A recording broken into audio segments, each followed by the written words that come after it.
کہ FATF کا جو ایک امپورٹنٹ کروشل ٹائم آ رہا ہے، یہ ہندوستان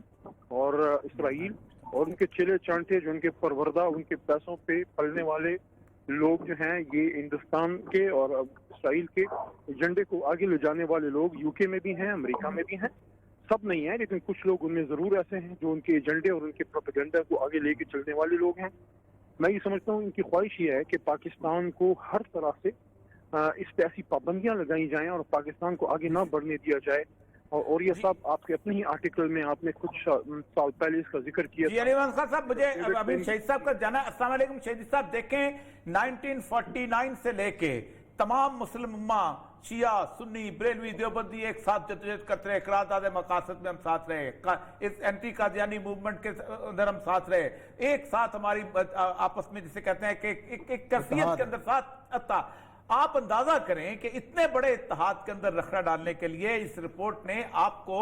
بحثیت مجموعی امت مسلمہ سے خارج کر کے اپنے ساتھ اکٹھا کیا۔ لا حول ولا قوت الا باللہ، اس کی جتنی بھی تردید کی جائے، جتنی بھی مذمت کی جائے، آپ بحثیت مسلمان ہمارے ساتھ ہیں۔ اور اس کے ساتھ ساتھ یہ کہا گیا کہ آپ کو جو ہے اقلیت قرار دیا جانے والا ہے۔ اب اس طرح کی بات اس لیے خاص طور پہ آپ کو بلایا شہید صاحب کہ کیا اس کی آپ کا ریئیکشن ہے؟ بسم اللہ الرحمن الرحیم۔ میں شکر گزار ہوں آپ کا کہ آپ نے یہ رپورٹ جو ہے اپنے اس پروگرام میں پیش کیا ہے۔ دیکھیے، ہمیں برطانیہ سے یا امریکہ سے کبھی بھی یہ توقع نہیں ہونی چاہیے کہ وہ امت مسلمہ کی حمایت میں کوئی بات کرے۔ ٹھیک، ان کا بنیادی ہدف ہی یہی ہے کہ وہ ہمیشہ امت مسلمہ کو توڑنے، گروپوں میں تقسیم کرنے کے لیے کام کرتے ہیں۔ دونوں ممالک کو پورا یورپ اس پر کام کرتا ہے، اور ساتھ میں خود امت کے اندر دراڑ ڈالنے کے لیے کبھی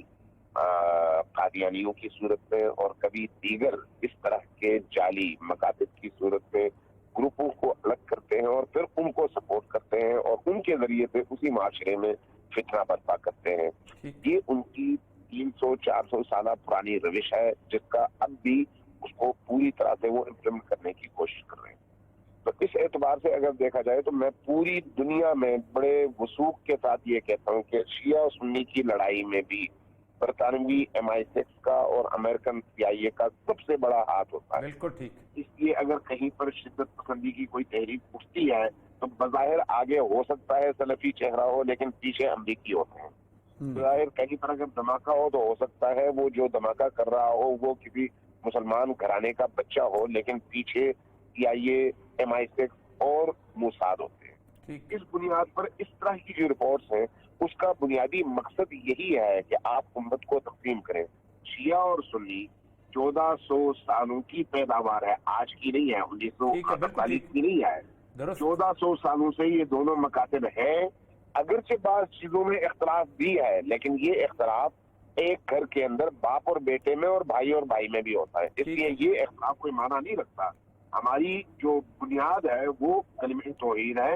ہماری بنیاد قرآن کریم ہے، ہماری بنیاد رسول اللہ کی رسالت اور خاتمیت ہے، خاتم النبیین ہونا ہے، ہماری بنیاد قیامت ہے، اور باقی تمام احکام دین جن میں ہم سب کے سب مشترک ہیں اور ایک قبلے کی طرف نماز پڑھتے ہیں۔ اس بنیاد پر اگر کسی فرقے کو، کسی مسلک کو دوسرے سے الگ کر کے کیوں بدنام کرنے کی کوشش کی جائے تو یہ بھی ان کے انہی شاطرانہ عزائم کا ایک حصہ ہے جس کو کوئی اہمیت نہیں ملنی چاہیے۔ دوسری بات یہ ہے کہ اس وقت بھی ہم یہ جو FATF کے عنوان سے جو کچھ ہو رہا ہے، خود FATF بھی اسلامی تحریکوں پر پابندیاں لگانے اور یہ جو اسلامائزیشن کا ایک عمل عوامی سطح پہ پوری دنیا کے اندر موجود ہے، اس کا رستہ روکنے کا سب سے بڑا ہتھیار ہے۔ لہذا اس سے استفادہ برطانیہ والے کرتے ہیں، انڈینز کرتے ہیں، اسرائیلی کرتے ہیں، ورنہ ان کو اگر پریشانی ہے تو ان کو داعش سے پریشانی ہونی چاہیے، داعش کو تو وہ آباد کر رہے ہیں۔ ان کو اگر پریشانی ہے تو بوکو حرام سے ہونی چاہیے، ان کو تو وہ اسلحہ دے رہے ہیں۔ ان کو اگر پریشانی ہے تو عراق اور شام میں جس طرح کی دہشت گردی ہوئی اس کے پیچھے موجود ان محرکات سے ہونا چاہیے تھا، ان کو تو وہ افغانستان میں شفٹ کر رہے ہیں اور وہاں پر داعش کو ایک نیا پلیٹ فارم دے رہے ہیں۔ تو اس لیے ان کا مسئلہ داعش نہیں ہے، ان کا مسئلہ مسلک نہیں ہے، ان کا مسئلہ تیسری دنیا کے ذخائر پر قبضہ اور امت اسلامی کو زیادہ سے زیادہ کمزور کرنا ہے۔ جو کہ مستقبل میں مغرب کے لیے بھی اور امریکہ کے لیے بھی مجموعی طور پر ایک بہت بڑا تھریٹ جی بالکل ٹھیک ہے علی محمد خان صاحب، آپ سے میں سوال یہ کروں گا کہ آپ نے بھی کہا کہ حکومت اس کا جواب دے گی، دفتر خارجہ اس کا جواب دے گا، تو اب تک 22 جولائی سے اب تک ایک تو یہ ہے کہ اب تک جواب آ جانا چاہیے، اجلاس کے اندر آپ اس مسئلے کو اٹھائیں گے پارلیمنٹ کے اندر؟ اور ایک اور چیز میں ساتھ بتا دوں کہ یہ کوئی این جی او کی رپورٹ نہیں ہے، یہ کسی تھنک ٹینک کی رپورٹ نہیں ہے، یہ 44 پارلیمنٹ کے ممبران کی رپورٹ ہے۔ جی علی بھائی۔ جی اوریہ صاحب، جی میں نے کہا تھا یہ بہت امپورٹنٹ ہے، آپ اس کو پارلیمنٹ میں اٹھائیں گے اس رپورٹ کو؟ دیکھیں یہ موقع جو ہے، یہ آپ اس کی ٹائمنگ دیکھیں کس ٹائمنگ پہ یہ لے کے آئے ہیں۔ سب سے پہلی بات تو یہ ہے اس کا رسپانس حکومت سے آ جائے گا، لیکن میں اس کو ایک اور تناظر سے بھی ایکسپلین کرنے کی کوشش کرتا ہوں۔ جو اپنی بات ہم دنیا کو بتا نہیں پاتے وہ یہ ہے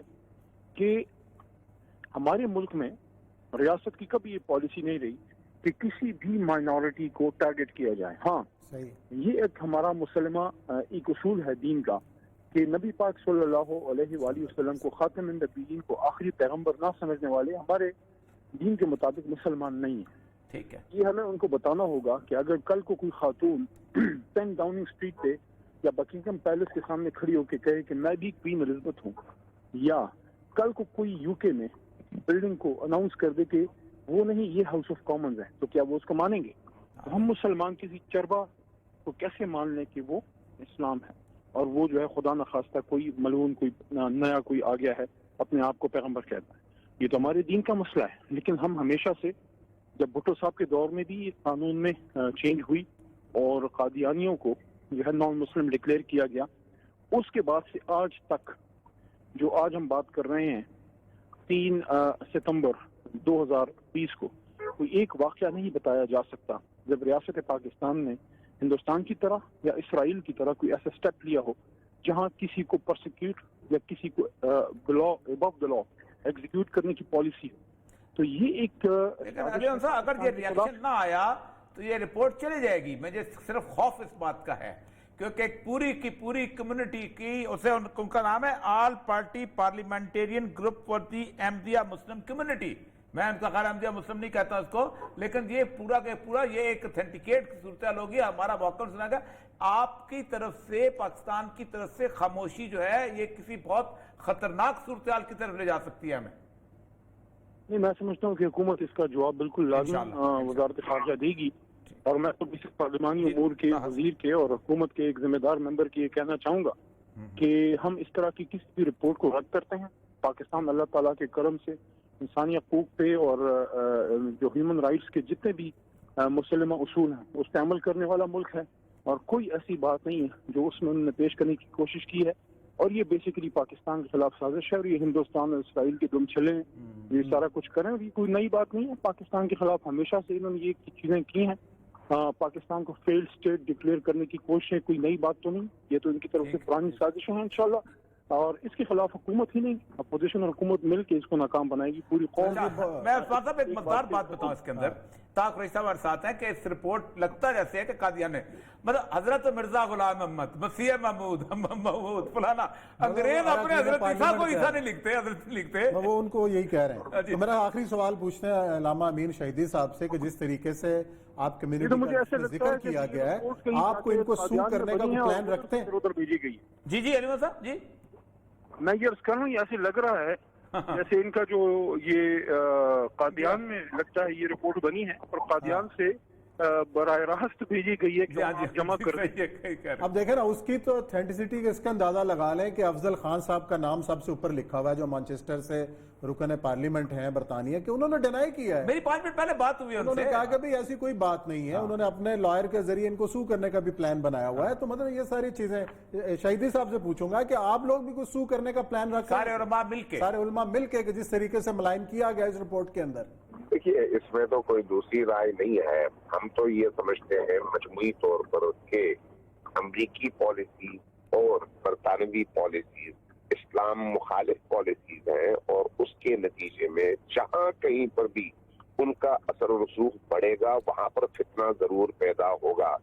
میں عموماً حکومتی جو موقف ہوتا ہے اس کو ایک سرکاری موقف کے طور پر تو ٹھیک ہے دیکھنا چاہیے، لیکن اس کی بیس نہیں ہوتی. آپ ہزار امریکیوں کو سمجھانے کی کوشش کریں، برطانویوں کو سمجھانے کی کوشش کریں گے ہم بڑے شریف ہیں اور ہم بڑے دہشت گردی سے دور ہیں. بھائی ان کو کیا نہیں پتا؟ کیا وہ نہیں جانتے؟ کیا وہ خود دہشت گردوں کی ماں نہیں ہے؟ کیا وہ خود دہشت گردوں کے بڑے بڑے آرگنائزیشن عالمی سطح پہ ان کو وہ پالتے نہیں ہیں؟ کیا ان کو نہیں پتا کہ پاکستان کہاں پر کھڑا ہے اور دہشت گردی افورڈ کر بھی سکتا ہے یا نہیں کر سکتا؟ آپ کے 2-4 بیانات اور ایک میٹنگ سے گویا وہ سمجھ جائیں گے، یہ تو بچگانہ بات ہے نا. تو وہ اصل میں دہشت گردی کی ماں یہی ممالک ہیں. اب جب ان کی یہ صورتحال ہے تو ان کے خلاف ہم تو بالکل واضح طور پر کہتے ہیں کہ بھئی وہ کوئی جمہوری نظام نہیں ہے، وہ بھیڑیوں والا نظام ہے جس میں مظلوم انسانوں کا خون پیا جاتا ہے اور اپنے بچوں کو پالا جاتا ہے. چاہے وہ بہت شکریہ امین شہیدی صاحب، علی احمد خان صاحب، آپ نے ہمیں وقت دیا. ناظرین بریک کا وقت ہے، بریک کے بعد آئیں گے اور پروگرام کا سلسلہ آگے جاری رکھیں.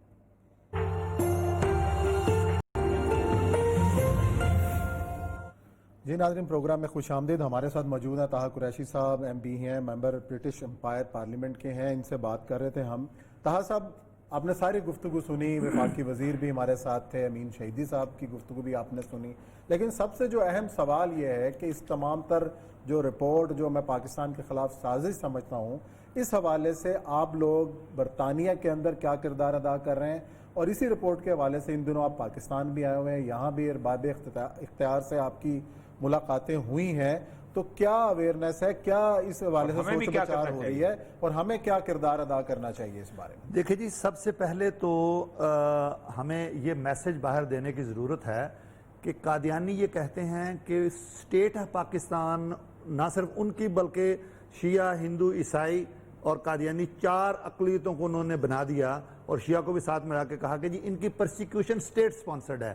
تو جن 2 عبادت گاہوں پر حملوں کا انہوں نے ذکر کیا ہے، اس وقت پوری قوم کی پرسیکیوشن ہو رہی تھی. آپ کے army headquarter, GHQ، naval, air base, airport, school, colleges, universities, امام بارگاہیں، مساجد، مارکیٹس، پارکس، ہر جگہ پر ٹیررسٹ کے حملے ہو رہے تھے، اور یہ بیرونی طاقتیں اس میں ملوث تھیں، بالخصوص بھارت. تو ہماری وزارت خارجہ کو اس چیز کی وضاحت کرنے کی ضرورت ہے. سب سے پہلا تو ایشو یہ ہے. دوسرا یہ ہے کہ اس وقت جو ہماری شیعہ برادری کو ان اقلیتوں کے ساتھ ملا دیا گیا ہے، شیعہ کی برادری کی طرف سے بھرپور احتجاج ہونا چاہیے یہاں کی حکومت کے خلاف بھی اور وہاں پر بھی، کہ یہاں کی حکومت کو کہنا چاہیے کہ یہ کیسے ممکن ہو گیا کہ ہماری وزارت خارجہ یا ہمارا ہائی کمیشن سویا رہا اور شیعہ کو انہوں نے اس سازش کے تحت ان اقلیتوں میں شامل کر دیا گیا. تیسرا پوائنٹ میں سمجھتا ہوں کہ یہ دیکھانا چاہیے کہ یہ اس میں بار بار کہتے ہیں کہ احمدی پرامن کمیونٹی ہیں، قادیانی ایک پرامن کمیونٹی ہیں، اور ان پر حکومت کی طرف سے پرسیکیوشن اور تشدد ہو رہا ہے. بتانا یہ چاہیے کہ 1974 میں جو کانسٹیٹیوشنل امینڈمنٹ ہوئی وہ ان کے تشدد پر ہی ہوئی. جی ربوہ ریلوے اسٹیشن پہ، بالکل ربوہ ریلوے اسٹیشن پہ جب نوجوان مسلمانوں کو جو میڈیکل کالج کے اسٹوڈنٹ ان پر حملے ہوئے، نشتر میڈیکل کالج اسٹوڈنٹ پہ حملہ ہوا تو ان کے تشدد کرنے پر ہوا. ربوہ کھلا شہر نہیں تھا، وہ مسلمانوں کو اجازت نہیں تھی، اسٹیٹ ود ان اسٹیٹ تھی. تو یہ چیزیں جو ہے برطانوی جو ہمارا وزارت خارجہ ہے اس کو بتانے کی ضرورت ہے. اور آخر میں کہوں گا کہ جناب ہمارے حکومتی وزیر علی محمد صاحب نے بہت ہی اچھی بات کی. ایک تو انہوں نے مذمت کی ہے، لیکن حکومتی ادارے جو ہیں ان کی طرف سے کوئی مذمت نہیں آئی. یعنی کہ حکومت کو چاہیے تھا، وزارت خارجہ کو، کہ اس کو اوپنلی لیتے اور ہماری تمام وزارتوں کو اس سے آگاہ کرتے، پرٹیکولرلی جو اوورسیز کی ہماری وزارت ہے اس کو بھی اس میں ایک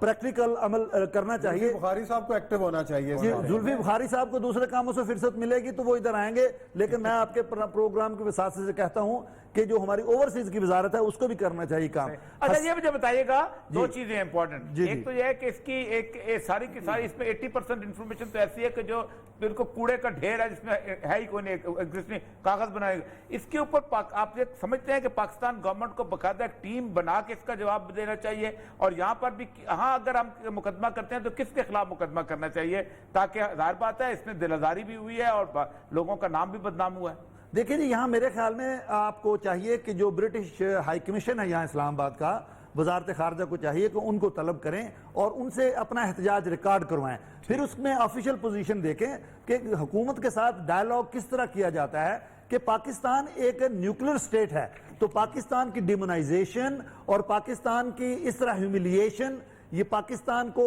ایک ان نیسیسری جو دباؤ ہے اس کے اندر لانے کے لیے اس کے پیچھے کون سے عوامل کار فرما ہے، جس طرح علامہ صاحب نے بھی کہا اور علی محمد صاحب نے بھی کہا ہے کہ ایسے لگتا ہے کہ شاید یہ رپورٹ تو قادیان میں تیار ہوئی ہے، بالکل ایسے ہی ہے جیسے انہوں نے لکھا ہے جی حضرت مرزا طاہر، حضرت مرزا ناصر، حضرت مرزا مسرور، حضرت مرزا غلام احمد، اور جو کرسچن کمیونٹی ہے یہ وزراء جو ہمارے برطانیہ میں ہیں وہ تو حضرت عیسیٰ علیہ السلام کے ساتھ بھی حضرت نہیں لگاتے، سیدھا جیزس لکھ دیتے ہیں، اور ساتھ لکھا ہوا ہے کہ یہ افغانستان میں جو قادیانی مارے گئے ان کے ساتھ شہید لکھا ہوا ہے، تو یہ واقعی کچھ وہ اپنے کو شہید نہیں کہتے تو کچھ قرائن ملتے ہیں کہ شاید یہ رپورٹ تیار کر کے دے دی گئی اور اس پر نام چھاپ دیے گئے، جس طرح افضل خان صاحب نے اس رپورٹ کو اب ڈسکریڈٹ کر دیا ہے، ڈی لیجٹمائز کر دیا ہے کہ مجھے تو اس کا پتہ ہی نہیں ہے اور میں اسے اپنے آپ کو ڈس ایسوسیٹ کرتا ہوں، علیحدہ کرتا ہوں، میرا اس کے ساتھ کوئی تعلق نہیں ہے۔ حساس اداروں کو میں یہ کہوں گا کہ یہ ان کی ذمہ داری ہے، کیونکہ ہماری اس وقت نہ ہی صرف اس رپورٹ میں بلکہ اوور آل دیکھا جائے تو ہماری جو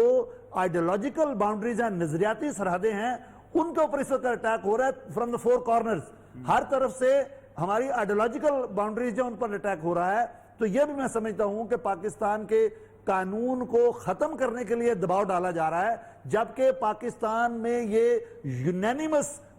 کانسٹیٹیوشنل امینڈمنٹ ہوئی ہے، تو یہ میں نہیں سمجھتا کہ پاکستان کی حکومت اس میں آنکھیں بند کر کے کبوتر کی طرح بیٹھ جائے گی تو مسئلہ حل ہو جائے گا۔ یہ ایف ٹی ایف اے کے لیے ان کو ایک گراؤنڈ مہیا کی گئی ہے کہ رسا ہم نے ڈال دیا، اب آپ نیچے سے پھٹا کھینچو، اللہ نہ کرے کہ ایسا ہو، لیکن اگر ہمارے حکومتی ادارے اسی طرح سوئے رہے تو میں سمجھتا ہوں کہ یہ آج نہیں تو کل، کل نہیں تو پرسوں یہ یقینی طور پر اس رپورٹ کو بنیاد بنا کر یہ یونائٹڈ نیشن میں بھی جائیں گے، اور اس کا اگر محاسبہ آج نہ کیا گیا، میں سمجھتا ہوں کہ پاکستان آفیشلی اس رپورٹ کو ودرا کروا سکتا ہے، کیونکہ Pakistan as a state persecution یا رائز آف انٹرنیشنل ایکسٹریمزم کی سپانسرشپ نہیں کر رہا۔ بالکل، بہت شکریہ طاہر قریشی صاحب، اپنے وقت دیا، اور یہ سب بات وہی ہے کہ ہم اس کو کتنا ایکٹیولی پرسو کرتے ہیں، اور دیکھیں آپ اندازہ کریں کہ 22 جولائی سے آئی ہوئی ہے، آپ کو یاد ہے 2-3 دن پہلے میں نے ہو سکتا ہے پروگرام دیکھ کے کوئی جاگ جائے، لیکن آپ دیکھیں ہمارا میڈیا کتنا سویا ہوا ہے، یہاں ایک کتے کو ٹانگ پہ زخم ہو جائے نا تو fundamental human rights of the brothers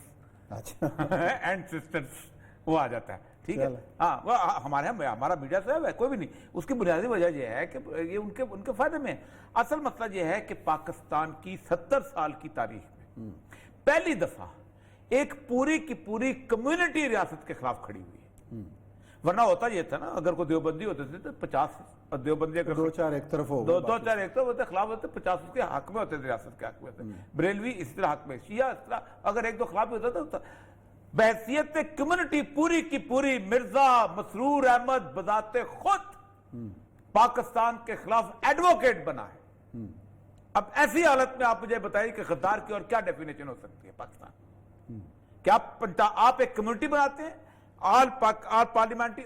ان کو رپورٹ لکھ کے دیتے ہیں اور پاکستان پورے ریاست کے خلاف لابی کرتے ہیں اور پاکستان کو بدنام کرتے ہیں اور پاکستان کو ایکسٹریمسٹ کا بانی ثابت کرنے کی کوشش کرتے ہیں، اور اس کے بعد کہتے ہیں آپ کو غدار نہ کہا جائے۔ جو آپ کا ذکر اس رپورٹ میں کیا گیا ہے وہ تو باقی میں انشاءاللہ وہ پروگرام چلاؤں گا، آپ کیا کریں گے؟ میں تو سو کروں گا انشاءاللہ، میں تو کل ایڈوکیٹ کو بلا نہیں، پہلے جہاں سو کروں گا نا، پہلے تو ہائی کمشنر کو بلائیں گے نا کہ یہ آپ کی ظاہر بات ہے، وہ ہائی کمشنر ان کو ریپرزینٹ کرتا ہے، ہائی کمشنر نہیں آئے گا تو پھر ہم پارلیمنٹ کو ان کو، کیونکہ ظاہر بات ہے انٹرنیشنل لیول پہ آپ کر سکتے ہیں سو، اور پھر میں خود بھی مجھے پتہ نہیں ویزا دیں گے کہ نہیں دیں گے، لیکن بات کی بات ہے سو تو کروں گا وہاں پر۔ چلیں جی، پروگرام کا وقت یہاں پہ ختم ہوتا ہے، ناظرین انشاءاللہ پیر والے دن نئے موضوعات کے ساتھ آپ کی خدمت میں حاضر ہوں گے، اپنا خیال رکھیے گا، اللہ حافظ۔